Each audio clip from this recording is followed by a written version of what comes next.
Muy buenos días, muy buenas tardes y muy buenas noches. ¿Alguna vez os habéis preguntado quién fue el mejor emperador del Imperio Romano?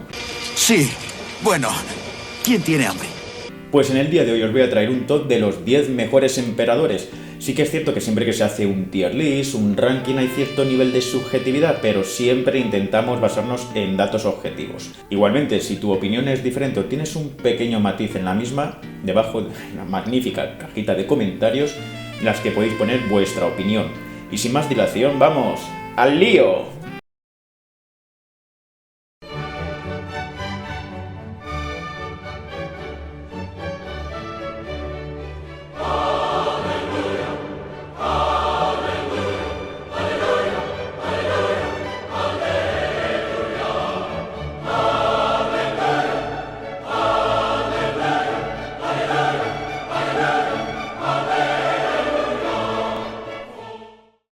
Comenzamos el top 10 con Septimio Severo.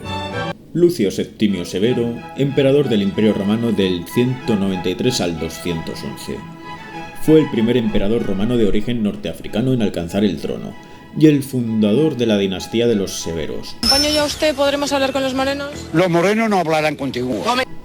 Heredó un imperio en suma decadencia, con una profunda crisis de identidad. Las invasiones bárbaras, la crisis económica y la inestabilidad existente, con emperadores muertos en extrañas circunstancias, La casualidad. auspiciaban un reinado duro e incierto. Debido a las malas artes y el reinado de terror de los pretorianos, Severo decidió rápidamente disolver la existencia de la Guardia Pretoriana y la reemplazó por una fuerza de confianza reclutada de las legiones danubias bajo su mando. Para fortalecer su gobierno en Italia, también levantó 3 nuevas legiones, posicionó a la segunda de ellas no lejos de Roma e incrementó el número de vigiles, cohortes urbanas y otras unidades de la ciudad de Roma, incrementando ampliamente la guarnición general de la capital del imperio. Severo volvió sus fuerzas contra los vasallos partos que habían apoyado a Níger en sus pretensiones. Rápidamente sometió a los reinos de Oroena y Adiabene, tomando los títulos de Particus Arabicus y Particus Adiabenicus. Eso ya es demasiado para mi cabeza, yo no doy para tanto. Lo cierto es que Severo fue un emperador caracterizado por sus éxitos militares y por tener las cosas bastante claras. Era un hombre muy práctico que, junto con su fiel consejera Julia Domna, consiguió estabilizar el imperio. Severo también se destaca por su reforma en el ejército. No solo incrementó enormemente el tamaño del ejército, sino que también, para garantizar su lealtad, aumentó el salario anual de los legionarios de 300 a 500 denarios. Sí, ahora. Seguimos con el número 9, Tiberio. Tiberio Julio César Augusto, más conocido como Tiberio, fue el segundo emperador romano. Gobernando desde el 17 de diciembre del año 14, Tiberio destacó por su papel en las campañas germánicas, pero, a causa de su carácter arisco y de su desgraciado segundo matrimonio, acabó por enemistarse con Augusto y marchó a un exilio voluntario a Rodas. Los historiadores romanos interpretaron su etapa como gobernante, del 14 al 37, de forma ambivalente. Por un lado, se le reconocieron su capacidad administrativa y su habilidad para gobernar, pero por otro, su personalidad difícil y desconfiada le llevó a desencadenar persecuciones contra todos aquellos que podían enfrentarse a él, generando a su alrededor la imagen de un tirano cruel e inmisericordiante. ¡Tengo miedo! Lo cierto es que Tiberio fue un buen estadista. Supo equilibrar las finanzas del imperio y mantener las cuentas en orden, pero su carácter distante y desafiante no le hizo muy querido por el pueblo. Número 8 nos encontramos con Diocleciano. Tras el asesinato del emperador Numeriano en el 284, Diocleciano dio muerte a Arrio Aper, el presunto homicida. ¡Game over, chaval! ¡Game over! Y fue proclamado emperador por el ejército de Asia Menor. Desaparecido Carino, coemperador y hermano de Numeriano, el Senado le reconoció la dignidad imperial un año más tarde, en el 285. ¡No seas rencoroso! Aquel mismo año, a fin de acabar con las usurpaciones militares y las tendencias centrífugas que amenazaban con desmembrar el imperio, Diocleciano decidió asociar el poder a otro oficial ilirio, a uno de su confianza, llamado Maximiano, a quien cedió el control de la mitad occidental del imperio, primero con el título de César y después con el de Augusto. De esta forma instauró la tetrarquía diocleciana. Diocleciano llevó a cabo una serie de importantes reformas internas que perseguían centralizar el poder, racionalizar la administración, sanear la economía y reorganizar el ejército. Así, por ejemplo, recortó la autoridad del Senado, transformó las 57 provincias existentes en 96 y las agrupó en 12 diócesis. Separó en cada provincia el gobierno civil del militar para impedir de esa forma las usurpaciones imperiales y estableció nuevos impuestos, tanto territoriales como personales. Número 7. El emperador Vespasiano. Emperador romano del 69 al 79. Pretor en tiempos de Calígula y militar brillante en Britania durante el reinado de Claudio, su humilde origen hizo que no fuese objeto de represalias por parte de Nerón, quien no le veía como amenaza alguna. Como emperador, concedió el derecho de ciudadanía a muchas ciudades. En Hispania recibió el ius lati, derecho latino, como una manera de mejorar la percepción de tributos y consolidar internamente el imperio. Durante su gobierno se reprimió una gran sublevación de bátavos y los lingones, y prosiguió la conquista de Britania por Gneo Julio Agrícola. Reparó las ruinas de Roma, construyó el templo del Capitolio e inició la construcción del Coliseo de Roma. De acuerdo con sus deseos, le sucedió su hijo Tito. Número 6. El filósofo Marco Aurelio. Su reinado, de hecho, está definido por visión estoica y es referido como el filósofo. Pero una persona, esa persona es el míster. Es un filósofo, no un entrenador. Su perspectiva estoica se expresa a lo largo de sus meditaciones, y su visión de la responsabilidad de uno con los demás se expresa en una línea del libro octavo, punto 59. Dicho textualmente, abro comillas, las personas existen por el bien de los demás. Enséñales entonces o ten paciencia con ellos. Cierro comillas. Fin de la cita. Nacido en Roma un 26 de abril del 121 bajo el nombre de Marco Annio Vero, este emperador se caracterizó por sus intereses literarios y carácter estoico, así como por sus intereses por los pensamientos epicúreos que le permitieron mantener su serenidad del pensamiento y fortaleza de espíritu ante la gran cantidad de guerras, epidemias y revueltas que enfrentó durante su mandato. Un patriota de corazón. ¡América! ¡Woo! Y recordado por sus contemporáneos como un hombre de gran humanidad, poseedor de un temperamento calmo, pero que a la vez supo administrar la justicia con rigor y quien prestó una gran atención a la economía romana. En el top 5 tenemos a Claudio.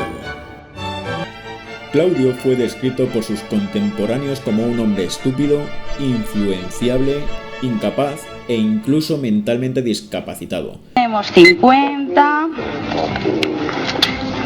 30, 40 y otros 50. Te has ganado 50 euros. Ya que padecía algún tipo de enfermedad nerviosa. Sus adversarios, que no se podían calificar de enemigos, ya que ni siquiera le consideraban digno de ello, lo ridiculizaban, se cebaban con su cojera y tartamudez e incluso su propia familia no le demostraba ningún tipo de afecto. Abro comillas, una caricatura de hombre y un aborto de la naturaleza. Cierro comillas. Esto fue lo que dijo su madre. Duro, durísimo. Ese hombre, al que casi todos despreciaban, sorprendió por su gobierno prudente y sagaz. Mejoró las infraestructuras de Roma y las condiciones de vida de sus habitantes. Dejó un gran corpus literario, hoy perdido, sobre la historia y las costumbres de los romanos y otros pueblos itálicos. Se ganó la estima del ejército conquistando nuevos territorios que dieron riqueza al imperio y tierras a los colonos. y supo mantener las riendas del Senado alterando el palo y la zanahoria. Al igual que había hecho su tío abuelo Augusto, Claudio emprendió un gran programa de reformas urbanísticas en Roma destinadas a mejorar la calidad de vida de sus habitantes, financiándolo con los nuevos botines de las conquistas. Bajo su mandato se construyeron 2 nuevos acueductos que llevaban agua a la capital y se restauró al que había hecho construir Augusto para garantizar el acceso al agua corriente. Construyó numerosos canales fluviales y carreteras para agilizar el transporte de alimentos y otros bienes. Número 4. Y nacido en la actual España, Adriano. El reinado de Adriano estuvo marcado por los enfrentamientos con el Senado y por los viajes del emperador, además de múltiples visitas a las provincias y fundaciones de ciudades. Encabezó algunas campañas militares, como por ejemplo contra las tribus del norte de Britania, en donde hizo levantar la muralla que lleva su nombre, y más tarde contra la rebelión de los judíos en la Segunda Guerra Judía del 132 al 135. Pero, globalmente, fue un periodo de paz, durante el cual, derrotado el partido belicista, se abandonaron las conquistas realizadas por Trajano en Oriente y se desarmaron las regiones ya civilizadas. Adriano consolidó el consejo del emperador e introdujo reformas en la burocracia, que quedarían reglamentadas hasta el fin del imperio, en el ejército y en la hacienda, haciendo prevalecer la recaudación directa de los impuestos frente a los intereses de los intermediarios particulares. Promovió grandes construcciones como el anfiteatro de Nimes, el anfiteatro de Venus, el castillo de San Angelo y los puentes del Tíber en Roma. Abandonado por sus principales colaboradores, hacia el final de su reinado no consiguió restaurar la sucesión hereditaria. A su muerte le sucedió Antonino Pío, hijo adoptivo suyo. Comenzamos con el podio número 3, Antonino Pío. El reinado de Antonino Pío se caracterizó por ser una época de paz y estabilidad en todo el imperio, una verdadera Pax Romana, solo trastocada por algunas incursiones de los brigantes en Britania, que obligaron a construir el muro de los Antoninos. Persona modesta y dotado de una gran humanidad, Antonino Pío mejoró las finanzas imperiales e impulsó una legislación más favorable para los esclavos. A su muerte le sucedió Marco Aurelio, como disponía el testamento de Adriano. Como era de esperar, continuó muchas de las políticas de Adriano. Sin embargo, Antonino aún dejó su huella en la ciudad y en el imperio. Insistió en que la administración de la ley fuese justa e imparcial. Aquí no hacemos eso. Incluso liberando muchos de los hombres que el antiguo emperador había encarcelado. Convenció al Senado de que este había sido el deseo de Adriano. El comercio floreció y su estricto control de las finanzas permitió su superávit estatal al tiempo de su muerte. Su única extravagancia fue la celebración del 900 aniversario de Roma. Número 2. El primer emperador de la historia de Roma, Octavio Augusto. Procedía de una rica familia del orden ecuestre de Beletri. De hecho, su abuelo fue banquero y su padre pretor de Macedonia. Por parte de madre, era sobrino nieto de Julio César, el cual le adoptó en el 45 a.C. y le designó su heredero.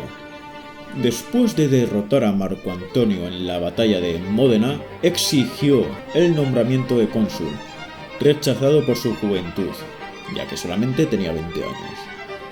Marchó sobre Roma y tomó el poder sin combatir, ya que las legiones enviadas contra él prefirieron apoyarle. Que cada uno haga lo que le dé la joya a la gana. Aprovechando su prestigio, Octavio transformó el régimen político de la República Romana en una especie de monarquía que recibe los nombres de Principado o Imperio. El nuevo régimen consistía en un equilibrio de poder entre el Senado y el pueblo romano, por una parte, y el emperador y su casa, por la otra. Creó el Consejo del Príncipe, órgano de gobierno integrado por hombres de confianza, dividió sus provincias senatoriales, reorganizó la fiscalidad, sometiéndola a su gestión directa y haciéndola menos gravosa. Protegió el culto, favoreció el orden ecuestre frente a la aristocracia senatorial, aseguró los límites del imperio frente a los partos y germanos y continuó la expansión del Danubio y el Mar Negro. Y número 1, también nacido en la actual España, Trajano. La figura de Trajano fue considerada por la historiografía romana como la del Optimus Princeps, y su actitud de respeto por el Senado y por la tradición, así como su eficaz gestión del gobierno, le validaron la admiración de sus contemporáneos.